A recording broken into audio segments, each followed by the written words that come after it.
Halo semuanya, selamat datang kembali di Fakta Film. Kali ini Fakta Film akan merekap alur cerita film dari tahun 2021 yang berjudul The Jinn.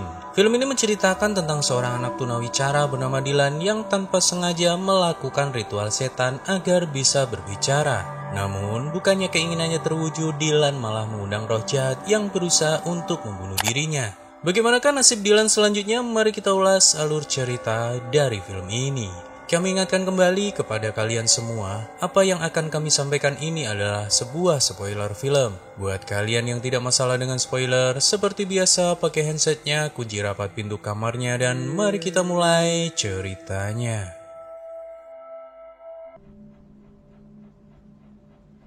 Di awal film kita diperlihatkan seorang anak laki-laki bernama Dylan yang baru saja pindah ke rumah baru bersama ayahnya yang bernama Mikhail. Setelah masuk ke dalam rumah, sang ayah lantas bertanya kepada Dylan warna apa yang dia sukai untuk dinding kamar rumah barunya tersebut. Dylan lalu mengungkapkan bahwa dia lebih menyukai warna hijau daripada warna putih. Setelah membereskan barang-barang miliknya, Dylan kemudian menuju ke dapur untuk membantu sang ayah. Di malam harinya, sebelum beranjak tidur, sang ayah lantas membacakan sebuah cerita kepada Dylan tentang kisah dari Pinocchio. Malam harinya, saat di kamar, Dylan tanpa sengaja melihat sebuah ruangan yang terbuka di dalam kamar tidurnya.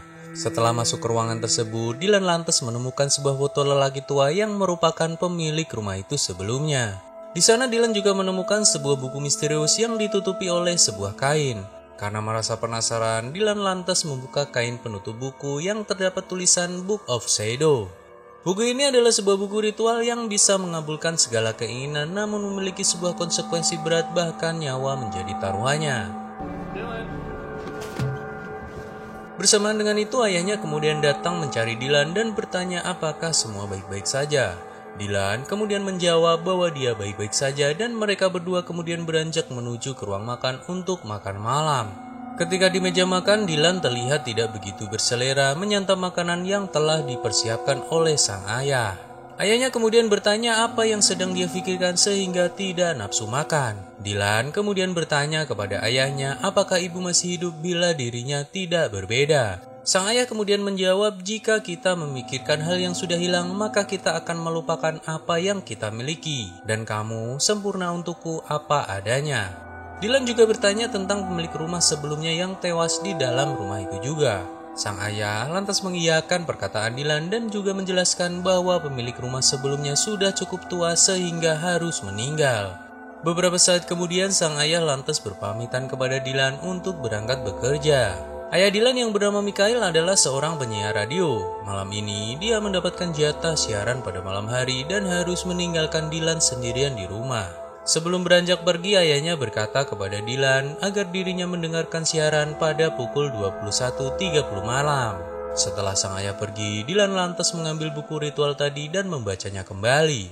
Di dalam buku itu tertulis pada awal jam terakhir di hari itu, nyalakanlah lilin, beri 3 tetes darah segar di atas permukaan lilin, hadapi bayangan dan ucapkan kata-kata ini lalu utarakan keinginanmu. Roh api, biarkan roda keinginan berputar, kabulkanlah hasratku, kuatkan tekadmu dan bertahan. Sampai tepat tengah malam, padamkan lilinnya dan si jin akan mengabulkan hasrat hatimu. Tapi waspadalah dengan bayaran si jin untuk karunia yang kau cari mungkin akan mengorbankan nyawamu sendiri. Karena rasa penasaran yang tinggi dan berharap dirinya bisa berbicara, Dylan lantas memutuskan untuk melakukan ritual seperti yang ada di dalam buku. Dia kemudian mempersiapkan segala perlengkapan untuk melakukan ritual tersebut. Sebelum tengah malam datang, tepat pukul 21.30, Dylan lalu memutar radio untuk mendengarkan sang ayah yang sedang bersiaran. Terdengar sang ayah memutar lagu kesukaan Dylan dan itu membuat Dylan merasa bahagia. Sambil mendengarkan lagu kesukaannya, Dylan terlihat membereskan piring bekas makan malam tadi dan juga memasang foto bersama ayahnya. Singkat cerita, saat tengah malam datang, Dylan lantas memulai ritual seperti petunjuk di dalam buku Book of Shadow. Dylan lalu menyalakan lilin, menusuk jari tangannya dengan jarum dan meneteskan 3 tetes darah di atas permukaan lilin. Setelah itu, Dylan berjalan sambil membawa lilin menuju ke depan cermin. Dylan kemudian mengucapkan harapan di depan cermin bahwa dia ingin bisa berbicara seperti anak-anak lain. Beberapa saat kemudian Dylan mencoba berbicara, namun ternyata harapannya tidak terwujud. Merasa sia-sia, Dylan lantas mengembalikan buku ke dalam lemari dan bergegas untuk segera tidur. Dalam tidurnya Dylan kemudian bermimpi bertemu seorang wanita yang sedang menangis di dapur rumahnya. Wanita itu terlihat seperti membawa sebuah kotak dan saat terbangun Dylan kemudian merasa sedih karena sosok tadi mirip sekali dengan ibunya yang telah meninggal. Dylan lantas memutuskan untuk pergi mandi dan terlihat bekas luka operasi yang memanjang di dada miliknya. Sepertinya banyak sekali hal buruk yang telah terjadi dan dialami dalam kehidupan Dylan. Ketika Dylan sedang mandi, terlihat ada sebuah kabut hitam yang masuk ke dalam rumah melewati jendela. Sepertinya kabut itu adalah jelmaan dari jin yang mungkin terpanggil karena ritual yang dilakukan oleh Dylan tadi. Setelah selesai mandi, Dylan kemudian merasakan sesuatu yang aneh mulai terjadi. Dari TV yang menyala sendiri, alat hisap asmanya yang tiba-tiba hilang, hingga robot mainannya yang tiba-tiba menyala sendiri. Singkat cerita, terlihat kabut hitam yang masuk ke rumah Dylan tadi berubah wujud menjadi sosok wajah manusia yang ada di dalam koran. Beberapa saat kemudian, Dylan lantas melihat sosok jin itu dan bergegas pergi ke kamar mandi untuk bersembunyi. Jin yang telah berubah wujud menjadi sosok manusia lantas mengejar Dylan ke kamar mandi dan berusaha untuk membunuhnya. Dylan dengan sekuat tenaga menahan pintu kamar mandi yang berusaha didobrak oleh jin tersebut. Dengan susah payah Dylan lantas mengambil gunting dan menusukkan ke tangan jin yang berusaha masuk ke kamar mandi. Setelah jin itu pergi, Dylan lalu mengalami batu-batu karena sirkulasi udara di kamar mandi yang sedang rusak. Jin itu terdengar masih berusaha untuk masuk dan akan mendobrak pintu kamar mandi. Dylan lantas menyusun rencana dengan mengelabui jin tersebut dan bersembunyi di balik tirai. Ketika jin itu masuk, Dylan lantas memukul jin tersebut dengan penutup kloset hingga membuat jin itu jatuh ke dalam bak mandi. Dengan cepat, Dylan kemudian lari dan mencari inhalernya karena dirinya merasa sesak nafas. Setelah keadaan nafasnya mulai normal, Dylan lantas berusaha keluar dari dalam rumah, namun pintu rumah semuanya terkunci. Kemudian dengan membawa sebuah palu, Dylan berencana untuk memecahkan kaca jendela untuk melarikan diri. Beberapa saat kemudian saat Dylan mengayukan palu miliknya ke kaca, tiba-tiba tubuhnya terpental yang membuat Dylan merasa kesakitan. Saat memeriksa keadaan kaca yang dia pukul tadi, retak pada kaca itu tiba-tiba kembali utuh seperti semula. Dylan yang merasa sangat ketakutan kemudian menangis karena takut dibunuh oleh sosok jin tersebut. Jin itu lantas merubah wujudnya kembali dengan sosok pemilik rumah sebelum Dylan menempati rumah tersebut. Dylan berusaha menelepon ayahnya namun ternyata gagang teleponnya tidak ada di sana. Dylan kemudian mencari gagang telepon itu dan bergegas untuk menghubungi ayahnya. Dengan penuh ketakutan, Dylan lantas bersembunyi di kolong tempat tidur dengan membawa gagang telepon tadi. Jin itu kemudian masuk ke dalam kamar Dylan dan berusaha untuk menangkap Dylan. Mengetahui Dylan tidak ada di kamar, jin itu kemudian keluar, namun tiba-tiba telepon Dylan berbunyi yang membuat jin tersebut kembali masuk ke dalam kamar. Saat berhadapan dengan jin tersebut, Dylan lantas berusaha melawan dengan menyemprotkan cairan serangga yang mengenai mata jin itu hingga membuatnya tidak bisa melihat. Karena terkena semprotan serangga tadi membuat mata jin itu menjadi buta dan tidak mengetahui keberadaan Dylan. Mengetahui hal itu, dengan cepat Dylan kemudian berlari ke kamarnya dan mengambil buku ritual tadi kembali. Dylan lantas membuka buku ritual tersebut dan di sana tertulis bahwa jin itu bisa dikalahkan dengan mematikan lilin kembali tepat tengah malam. Karena merasa gugup dan tidak sabaran, Dylan lantas mencoba mematikan api lilin namun tidak berhasil. Singkat cerita, listrik di rumah Dylan tiba-tiba menjadi mati. Dylan lalu mendengar sebuah suara tangisan yang berasal dari dapur rumahnya. Meski merasa takut, Dylan kemudian berusaha untuk memeriksa asal suara tersebut. Di sana, Dylan melihat seorang wanita yang sedang membelakanginya berdiam di sudut tembok dapur rumahnya. Wanita itu lantas memalingkan wajahnya disertai teriakan yang sangat mengerikan. Merasa ketakutan, Dylan lantas berlari kembali masuk ke dalam kamarnya untuk bersembunyi. Saat wanita itu masuk ke dalam kamar, Dylan lantas mengambil mainan robotnya dan melemparkan mainan itu ke dalam lemari baju. Karena buta, wanita itu lantas mengikuti suara mainan Dylan masuk ke dalam lemari baju. Setelah jin itu masuk ke dalam lemari, dengan cepat Dylan lantas mengunci pintu lemari dengan menggunakan sebuah pisau. Setelah itu, Dylan mencari saklar listrik untuk menyalakan lampu dan berusaha menelpon ayahnya, namun ternyata teleponnya tidak berfungsi.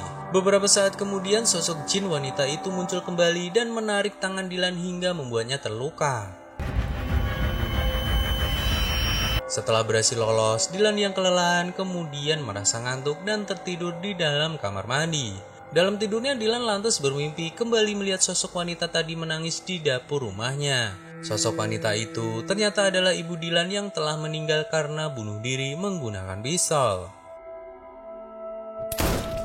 Melihat keadaan itu, Dylan lantas menangis yang membuat dirinya terbangun dari tidurnya. Dylan kemudian mengambil lilin tadi yang dia taruh di atas meja. Jin tersebut kemudian masuk ke dalam dapur dan dengan cepat Dylan lalu menghindar untuk bersembunyi. Saat jin itu tengah lengah, Dylan lantas menggorok kaki jin tersebut dengan sebuah pisau yang dia ambil di atas meja tadi. Saat Dylan ingin kabur kembali, jin tersebut lantas berhasil menarik kaki Dylan dan berusaha untuk menangkapnya.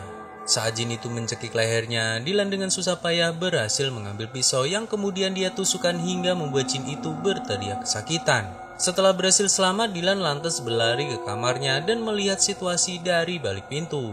Setelah keadaan mulai tenang, Dylan lantas keluar dan melihat sosok jin itu telah terkapar di atas lantai rumahnya. Saat berjalan melewati jin tersebut, tiba-tiba kaki Dylan diraih oleh jin itu hingga membuatnya patah. Namun, Dylan masih beruntung bisa terlepas dan bergegas mengambil lilin yang ada di atas meja. Saat ingin mematikan lilin, tiba-tiba jin wanita itu menjelma menjadi sosok ibu Dylan yang telah meninggal. Jin itu kemudian meminta Dylan untuk tidak mematikan lilin agar ibunya tidak lagi meninggalkan dirinya. Dylan yang tahu bahwa jin tersebut berpura-pura lantas segera mematikan api lilin yang membuat jin itu musnah dengan seketika. Setelah itu, Dylan kemudian pingsan dan bermimpi bertemu ibunya yang kemudian memeluk dirinya. Di keesokan harinya setelah terbangun, Dylan lantas berlari memeluk ayahnya yang baru saja pulang. Dylan berkata kepada ayahnya bahwa dirinya begitu sangat mencintai ayahnya. Beberapa saat kemudian saat mereka ingin pergi sarapan, sosok jin itu muncul di depan pintu dan berusaha untuk mencekik ayahnya. Ternyata jin itu membunuh ayah Dylan untuk menjadi tumbal dan memindahkan suara sang ayah ke tubuh Dylan. Ayah Dylan kemudian tewas dan terdengar suara Dylan yang sekarang bisa berbicara. Dylan lantas menangis meratapi ayahnya dan juga menyesali apa yang telah dia lakukan itu. Jin tersebut kemudian kembali ke dalam buku lalu film ini pun usai. Film yang berlatar tahun 1989 ini menyuguhkan sebuah cerita hantu yang berbeda dengan film horor kebanyakan, di mana kita juga dibawa dengan suasana sedih dari kisah kelam pemain utamanya. Baru saja dimulai kita langsung disuguhkan dengan rasa takut dan juga rasa kasihan terhadap sosok Dylan, dengan kesendirian dan kesepian yang begitu sangat baik diperankan oleh karakter Dylan. Film ini sangat cocok ditonton oleh semua kalangan baik orang dewasa ataupun anak-anak. Namun alur cerita yang tersaji menurut kami sedikit kurang begitu bagus. Secara keseluruhan kami memberikan nilai sebesar 7,0/10 dari keseluruhan alur cerita yang tersaji sepanjang film ini berlangsung. Terima kasih buat kalian semua yang telah mendengarkan alur cerita film ini dari awal hingga akhir. Buat kalian semua, jangan lupa subscribe dan nyalakan loncengnya. Sampai ketemu lagi di video selanjutnya.